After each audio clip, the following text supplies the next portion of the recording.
Assalamualaikum warahmatullahi wabarakatuh. Perkenalkan, nama saya Sela Juwitasari. Saya dari kelas A jurusan Tadris Bahasa Inggris semester 1. Di sini saya akan menjelaskan mengenai analisis kalimat dalam bahasa Indonesia. Pembahasan yang pertama yaitu analisis fungsi.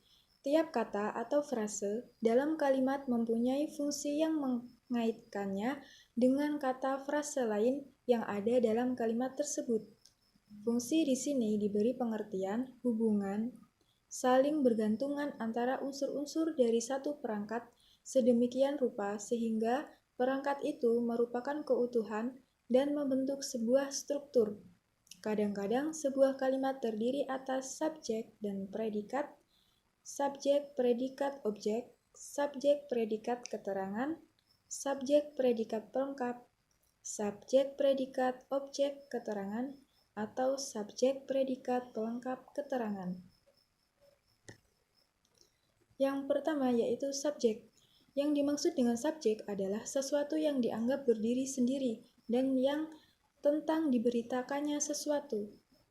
Ciri-ciri subjek yaitu tentang diberitakannya sesuatu. 2. Dibentuk dengan kata benda atau sesuatu yang dibendakan. Dapat bertanya dengan kata tanya, apa, atau siapa di hadapan predikat. Yang kedua yaitu predikat. Predikat adalah bagian yang memberi keterangan tentang sesuatu yang berdiri sendiri.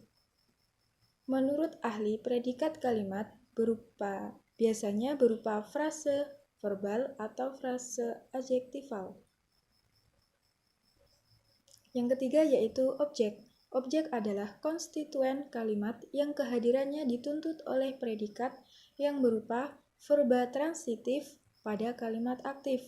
Adapun ciri-ciri objek yaitu berupa kata benda. 2. Tidak didahului kata depan.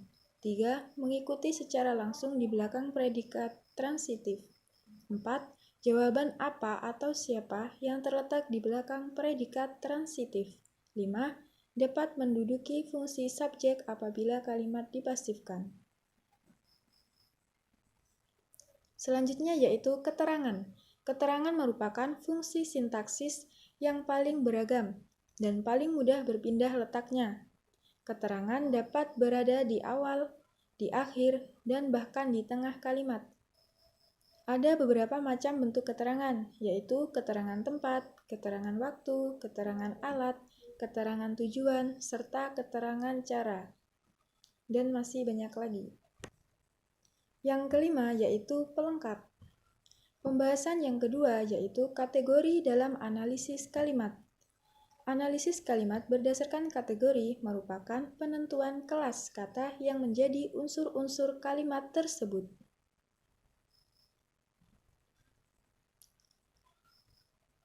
Alwi membagi kelas kata ke dalam 5 kelas. Kata tersebut adalah 1. Kata benda atau biasa disebut nomina. Kata benda dapat dilihat dari 3 sisi, yakni segi semantik, segi sintaksis, dan segi bentuk. Yang kedua yaitu kata sifat atau adjektif. Kata sifat adalah kata yang memberi keterangan yang lebih khusus tentang yang dinyatakan oleh nomina dalam kalimat. 3. Kata kerja atau verbal.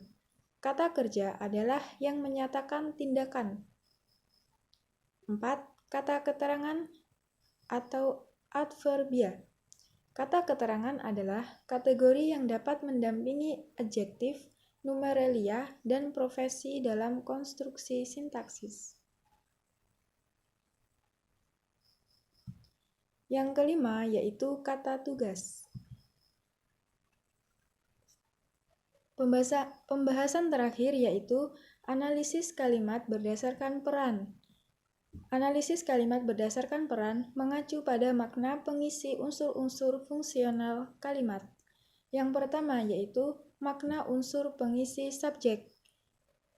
Di antaranya, menyatakan pelaku, menyatakan alat, menyatakan sebab, menyatakan hasil, menyatakan tempat, serta menyatakan jumlah.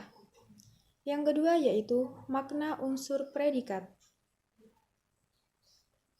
Di antaranya, menyatakan perbuatan, menyatakan keadaan, menyatakan keberadaan, menyatakan pengenal, menyatakan jumlah, dan menyatakan pemerolehan.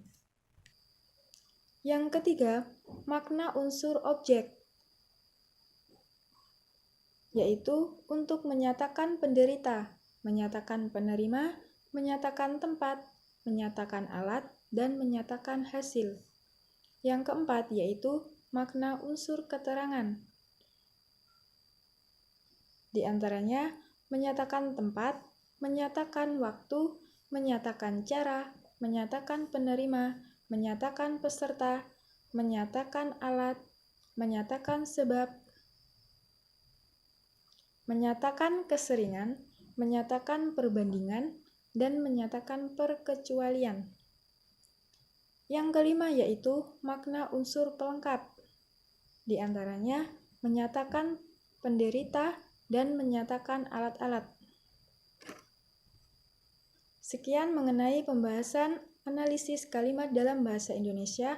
Kurang dan lebihnya saya mohon maaf. Terima kasih atas perhatiannya. Wassalamualaikum warahmatullahi wabarakatuh.